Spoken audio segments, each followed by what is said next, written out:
Hello दोस्तों, कैसे हो आप सब। दोस्तों, कल हमने इस वीडियो का फर्स्ट पार्ट कर लिया था। आज हम इस पेपर का सेकंड पार्ट करने वाले हैं। अगर आपने फर्स्ट पार्ट नहीं देखा है तो आप जाकर देख लीजिए। बड़ा इम्पोर्टेंट पार्ट था, उसमें आपके 40 मार्क्स का तो कंप्लीट हो चुका है। अब जो आपका सेकंड पार्ट बचा है, जो आपका खंड बी ब बचा है, उसमें आप वर्णनात्मक प्रश्न करेंगे।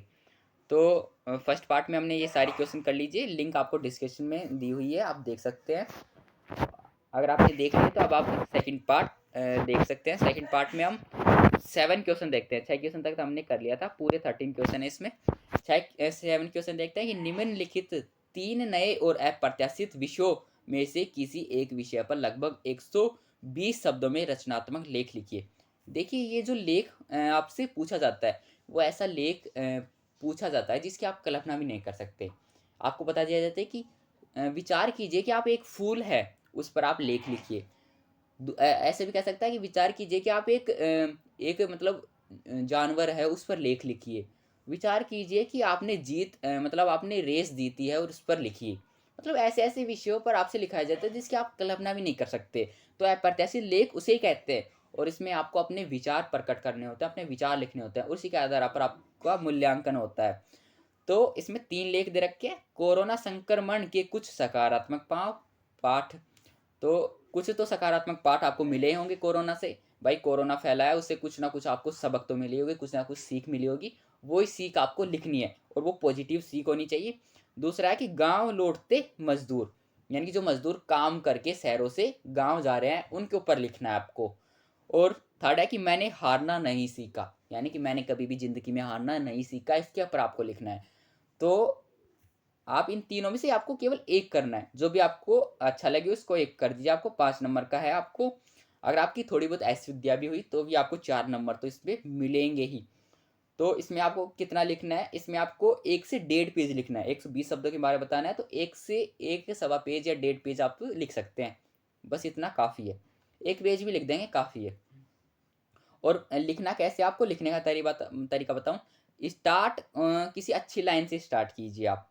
क्योंकि टीचर स्टार्टिंग में पढ़ता है। स्टार्टिंग आप 2-3 लाइन अच्छे से लिखिए और बीच बीच में गैप दे के लिखिए, पैराग्राफ में लिखिए। ऐसे मत लिख दीजिए कि आपने ऐसे लिख दिया, टीचर को कोई समझ में नहीं आ रहा है कि आपने क्या लिख दिया है। तो आपको बिंदुवार लिखना चाहिए, बिंदु बिंदु में लिखना चाहिए और पैराग्राफ में लिखना चाहिए। और ऊपर की और थोड़ी नीचे की लाइनें अच्छी लिखनी चाहिए, इंप्रेशन वाली लिखनी चाहिए, जिससे आपको मार्क्स भी अच्छे मिले। और ये बता भी रखा है, कोरोना संक्रमण के कुछ सकारात्मक पाठ। पहले इसने एक पैराग्राफ यहाँ पे कंप्लीट कर दी, यानी कि पहले इसकी बात खत्म हो गई। फिर इसने दूसरा पैराग्राफ चालू किया है, ये पैराग्राफ यहाँ पे खत्म हो रहा है, डॉट डॉट लगा के खत्म हो रहा है। फिर इसने तीसरा पैराग्राफ चालू कर दिया, यहाँ पे ये खत्म हो रहा है। 3 पैराग्राफ में कंप्लीट किया है। इसने एक पैराग्राफ नहीं लिखा है। इसे आप पढ़ेंगे तो भी आपको लग रहा होगा इसमें कई जो हमारे साइन होते हैं उनका प्रयोग कर रखा है। कहीं पर कोमा, कहीं पर डॉट, कहीं पर पंचुएक्शन का इनका इस्तेमाल कर रखा है। और फिर सेकंड पे है गांव लौटते मजदूर। तो देखिए, ये भी पैराग्राफ में लिखा हुआ है। थर्ड है कि मैंने हारना नहीं सीखा। इसमें आप कोई एक दो वो भी लगा सकते हैं, स्लोगन भी आप लिख सकते हैं।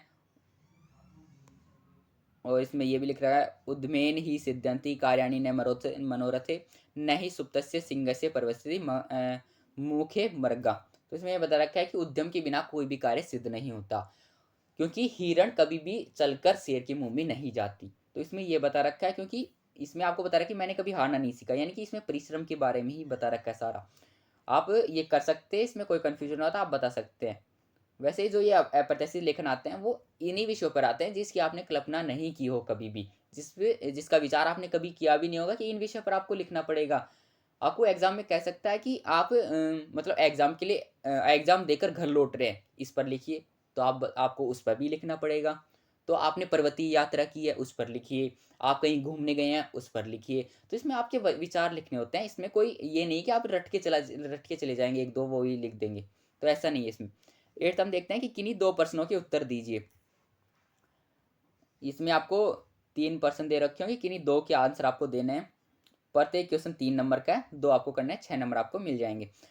तो पहला है कि कविता के महत्वपूर्ण घटक कौन से हैं। तो अगर आपने कविता के महत्वपूर्ण घटक देखे हैं तो छंद, अलंकार, भाषा शैली, काव्य, तो ये सब इसी के घटक ही हैं। इसके घटक आप पहले लिख सकते हैं इसकी भाई कविता की ये घटक है, फिर इनके ऊपर आप लिख सकते हैं। तो पूरा आंसर आप इससे पढ़ सकते हैं। ऐसा आंसर आपको पूरा लिखना है। ज़रूरी नहीं है आप किताबी लैंग्वेज लिखिए, अपनी भाषा में लिखिए। आपको पता है कि कविता क्या होती है, इसके घटक लिख दीजिए। इसमें भाषा होनी चाहिए, सरल, स्पष्ट होनी चाहिए, इसमें छंदों का प्रयोग होना चाहिए और इसमें अलंकार होने चाहिए, जिससे इसे कविता की मतलब रूपरेखा तैयार हो, मतलब सुंदरता प्रकट हो। फिर इसमें जो हमारे काव्य शैली हो वो होनी चाहिए। इसमें हमें अलग-अलग भाषा का प्रयोग करना चाहिए, सरल भाषा की, अपने भाव का स्पष्ट करना चाहिए इसमें। तो आप लिख सकते हैं, अपनी भाषा इसमें लिख सकते हैं। हिंदी में आप जितना ज़्यादा लिखेंगे उतने ज़्यादा आपको मार्क्स मिलेंगे। खैर देखते हैं कि कहानी और नाटक में क्या समानताएँ होती हैं। कहानी और नाटक, देखिए कहानी और नाटक में केवल एक ही वैसे डिफ़रेंस एक ही होता है। कहानी जो है वो आप अपने मन से लिख सकते हैं, बना भी सकते हैं और किसी को सुना भी सकते हैं कहानी। लेकिन नाटक करने के लिए आपको बहुत बहुत से कैरेक्टर चाहिए, बहुत से कलाकारों की आवश्यकता पड़ेगी। आपको वैसे पर्दे पे दिखाना पड़ेगा नाटक। तो पहले कहानी लिखी जाती है और उस कहानी का ही बाद में नाटक बनाया जाता है। तो केवल यही इसमें समानताएँ होती है। बाकी आप पढ़ सकते हैं इसमें, मैंने अपनी तरफ से बता दिया क्या समानताएँ होती हैं। और इसका ग भी है, इसमें से आपको केवल 2 ही करने थे। अगर आपको वो नहीं करना फर्स्ट वाला तो ये कर सकते हैं आप, कहानी और नाटक में क्या अंतर होता है? कोई 2 अंतर बता दीजिए। तो देखिए क्वेश्चन पूछने का तरीका अलग है, दो लेकिन इन दोनों का आंसर एक ही है। जो आपने ग वाला पढ़ा है और ये वाला पढ़ा है, इन दोनों का आंसर लगभग एक ही है। इसमें समानता पूछी है, इसमें अंतर पूछा है। लेकिन पूछने का मतलब यही है कि कहानी और नाटक के बारे में आपसे पूछा गया है। तो इसमें भी आप कहानी और नाटक के बारे में बता सकते हैं। कहानी पहले लिखी जाती है, लेकिन नाटक के लिए हमें बहुत से कलाकारों का, जैसे नायक-नायिका हो गई, खलनायक हो गए, लघु चारित्र हो गया, इन सभी चीज़ों की आवश्यकता पड़ती है। और जो कहानी होती है उसमें किसी हमें तकनीक की आवश्यकता नहीं होती, लेकिन नाटक के लिए हमें किसी तकनीक मतलब किसी हमें ऐसी मीडिया की ज़रूरत होती है जिसके द्वारा हमें लोगों तक वो हम नाटक पहुंचा सकते हैं। कहानी तो आप क्या कहते हैं, आप किसी पेज पे लिख सकते हैं और पहुंचा सकते हैं और किसी को आप सुना भी सकते हैं, लेकिन नाटक को आपको दिखाना होगा, उसमें दृश्य भी होते हैं। तो कहानी में दृश्य नहीं होते, कहानी में केवल लेख होता है आपका। और हालाँकि आप दृश्य बनाना चाहें तो दृश्य भी हो सकते हैं। 9th हम देखते हैं कि किन्हीं 2 प्रश्नों के उत्तर आपको देने हैं इसमें भी। तो उल्टा पिरामिड शैली क्या है?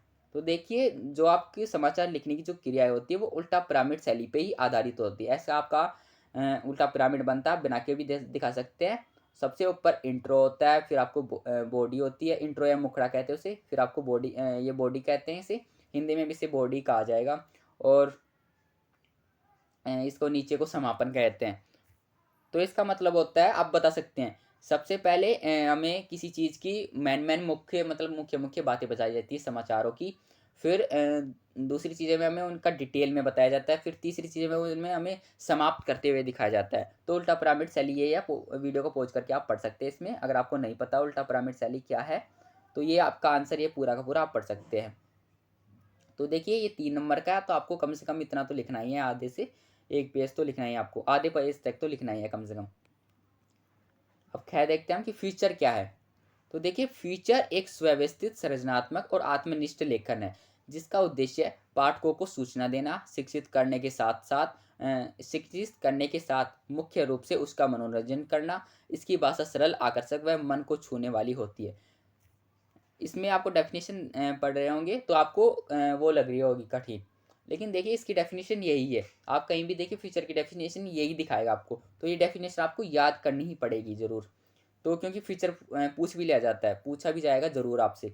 और ये कैसे लिखा जाता है ये भी आप बता सकते हैं, इसके 3-4 पॉइंट इसमें बता रखे हैं, तो आप ये पॉइंट पढ़ लेना वीडियो को पॉज करके।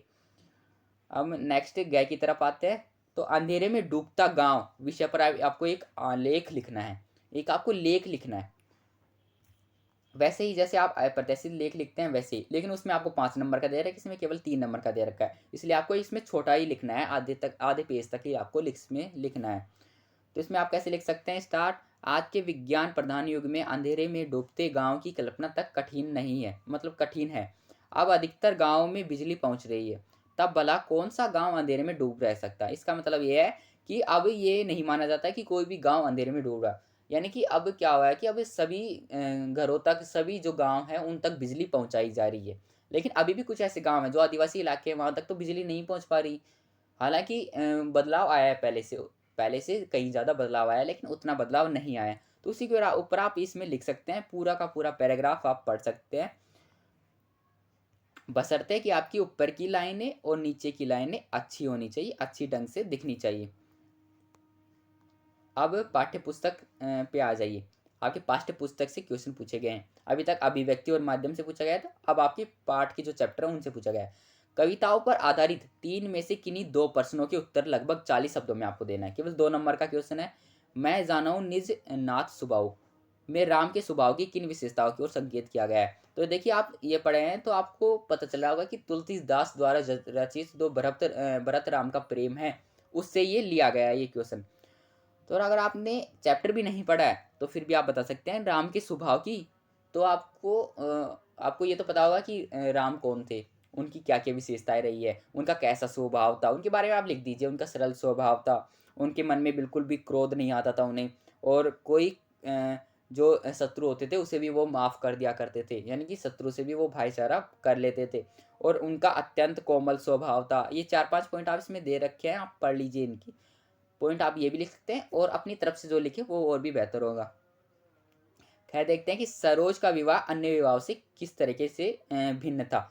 आपने वो चैप्टर पढ़ा है सरोज स्मृति, तो उसमें दे रखा है कि सरोज उनके पिता कैसे कितने दुख मतलब कितने कष्टदायक में जीवन जीते हैं।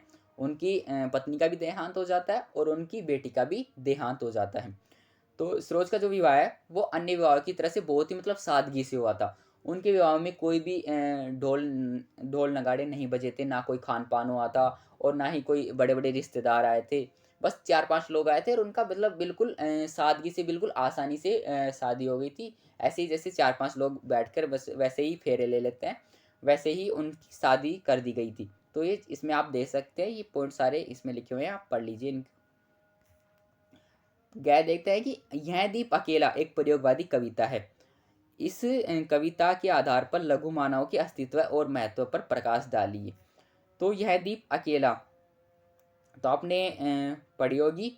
यह दीप अकेला जो सच्चिदानंद हीरानंद बादशाह आगेय इनके द्वारा लिखी हुई एक कविता है। यह दीप अकेला बहुत ही मतलब ऐसी आपको मोटिवेशन करने वाली कविता है। इसमें यह बताया गया है कि मनुष्य के जो जीवन में जो कठिनाइयाँ आती है उनसे उसे दूर नहीं भागना चाहिए, बल्कि उस कठिनाइयों का सामना करना चाहिए। देखिए, प्रत्येक मनुष्य के जीवन में कठिनाई आती है। हम ये सोचें कि केवल हमारे जीवन में कठिनाई है, तो ऐसा नहीं है। प्रत्येक मनुष्य के जीवन में कोई ना कोई समस्या होती है, ज़रूर होती है। तो उसी के बारे में उन्होंने टिप्पणी की है। तो समाज के ऊपर टिप्पणी की है और एक मनुष्य के ऊपर टिप्पणी की है। तो यहाँ पर जो एक दीप अकेला है वो संकेत कर रहा है एक अकेले मनुष्य की तरफ। तो इसी के आधार पर आप बता सकते हैं इसके आंसर। तो ये भी कोई ज़्यादा मुश्किल क्वेश्चन नहीं था। इसमें आप इसका आंसर आप देख लीजिए और इसका आंसर आप लिख सकते हैं। प्रश्न 11 देखते हैं हम कि किसी एक काव्यांश की सप्रसंग व्याख्या करनी है। देखिए, व्याख्या आपकी इंपॉर्टेंट होती है, 6 मार्क्स से होती है। और व्याख्या करने का जो आपका तरीका होता है ना, उसी के आपको मार्क्स मिलते हैं। सच कह रहा हूँ, आपका बहुत आपको इंप्रेशन होना चाहिए टीचर के ऊपर कि भाई आपने व्याख्या किस तरीके से लिखी है, आपका करने का तरीका क्या है। आपने अगर प्रसंग सही लिखा है, आपने थोड़ी सी व्याख्या में अगर आपको सुंदरता झलक रही है और आपने विशेष सही लिखा है, तो आपको मार्क्स पूरे मिल जाएंगे, आपका एक भी मार्क्स नहीं कटेगा। तो अगर आपने ऊपर का ही ये गलत कर दिया प्रसंग में, आपको यही नहीं पता कि कविता किस चैप्टर से आ रही है, किस काव्यांश से आ रही है, तो आप नहीं कर पाएंगे।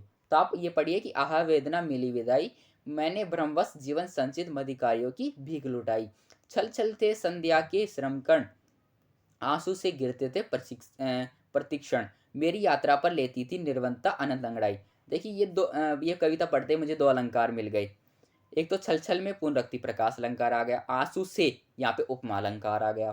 तो देखिए, विशेष में आपको 2 चीज़ें तो यहीं से फायदा हो गई। पढ़ते ही आपको पता चल जाएगा कि कविता कहाँ से आई है। तो ये कविता देवसेना नामक गीत से लिखी गई है, जो कि जयशंकर प्रसाद ने लिखा है। और स्कंद गुप्त के काव्यांश का एक अंश है ये, मतलब स्कंद गुप्त के नाटक का एक अंश है, ये छोटा सा भाग है। तो उसी में बता रखा है। सबसे पहले आपको क्या करना है, कविता लिखने का जो तरीका होता है, सबसे पहले आपको प्रसंग लिखना है, प्रसंग लिखना है। प्रसंग में आपको क्या बताना है, उसमें परिचय बताना है, कविता कौन सी कविता है, इसके लेखक कौन है, कहाँ से ली गई है, और थोड़ा सा इंट्रो बताना है कि इस कविता में क्या बताया जा रहा है। इसमें आप बता सकते हैं कि देवसेना की जो मतलब अग्र वेदना है, उसकी जो वेदना है वो प्रकट की गई है। उसमें मतलब उसने अपने भाव प्रकट किए हैं इस कविता के माध्यम से, क्योंकि आपको पता है कि जो देवसेना थी वो स्कंदगुप्त से प्रेम करती थी, लेकिन स्कंदगुप्त उसका प्रस्ताव ठुकरा देते हैं और उसके बाद वो पूरे जीवन अविवाहित रहने का निश्चित करती है। तो उसी के आधार पर ये कविता है।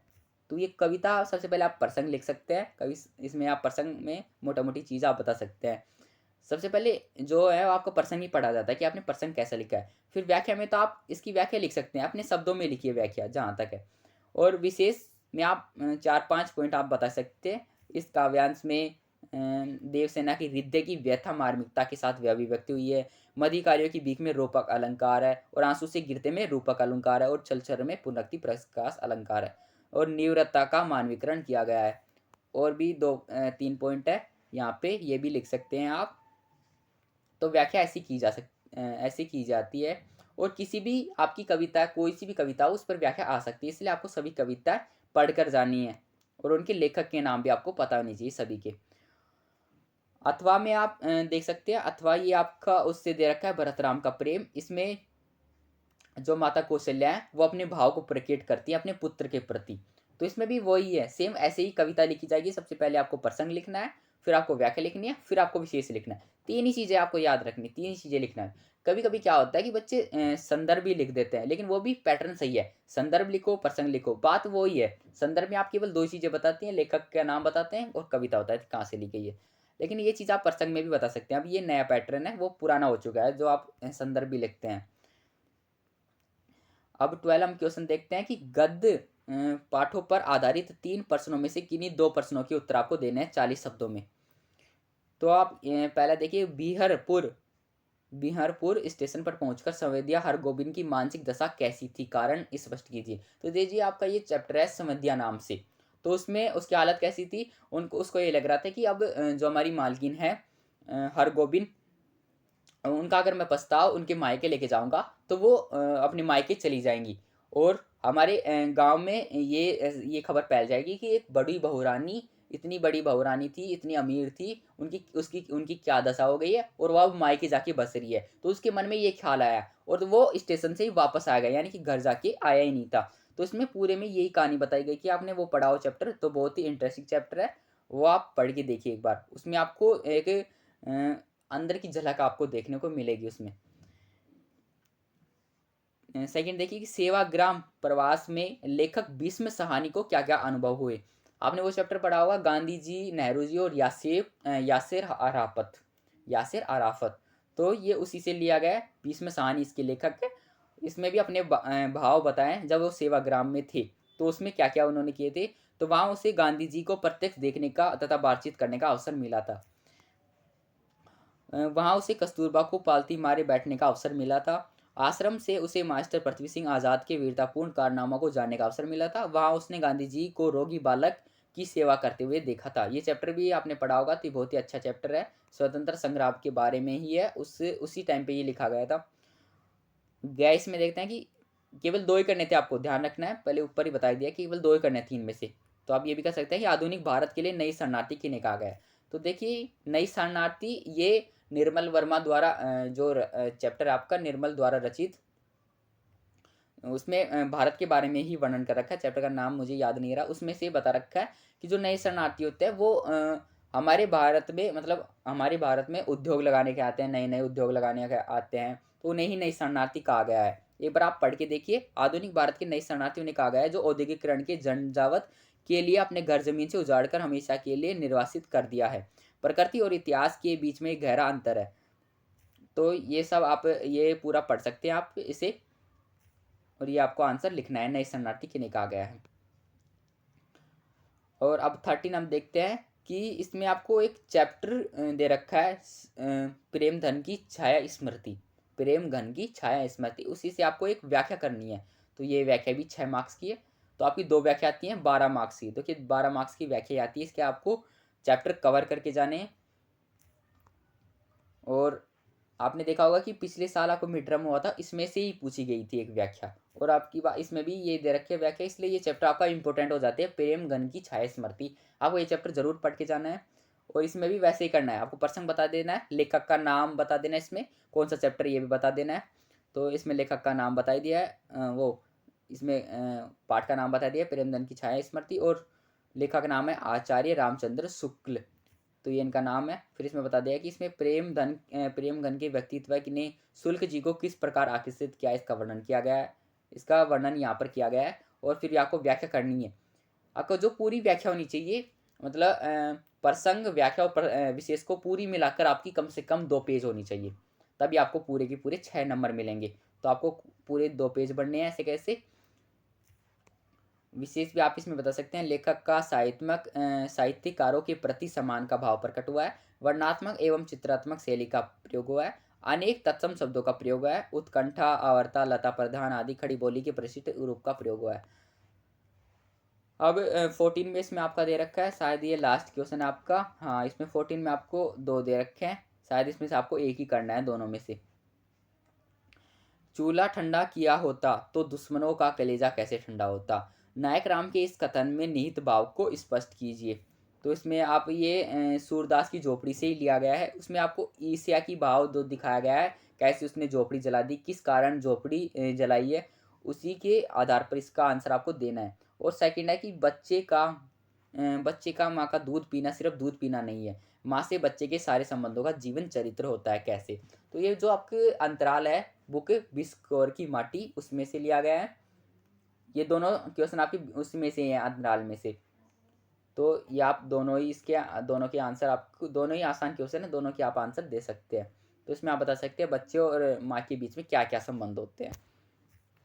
तो देखिए, ये पूरा का पूरा पेपर है इसी पैटर्न पे आएगा। मैं ये तो नहीं कहता ऐसे में से क्वेश्चन आ जाएंगे, लेकिन जो क्वेश्चन आएंगे वो इसी पैटर्न से आएंगे, कोई पैटर्न आपका चेंज नहीं होगा। तो अगर आपने पूरी वीडियो देखी है तो अब वीडियो को लाइक कर दीजिए, अगर आपको वीडियो पसंद आई है तो। नहीं पसंद आई है तो डिसलाइक भी आप कर सकते हैं। और चैनल को आप सब्सक्राइब कर दीजिए, ताकि आने वाली किसी भी वीडियो की लिंक आपको मिलती रहिए। और नोटिफिकेशन को ऑल पर टच कर दीजिए। मिलते हैं नेक्स्ट वीडियो में, तब तक के लिए बाय, जय हिंद।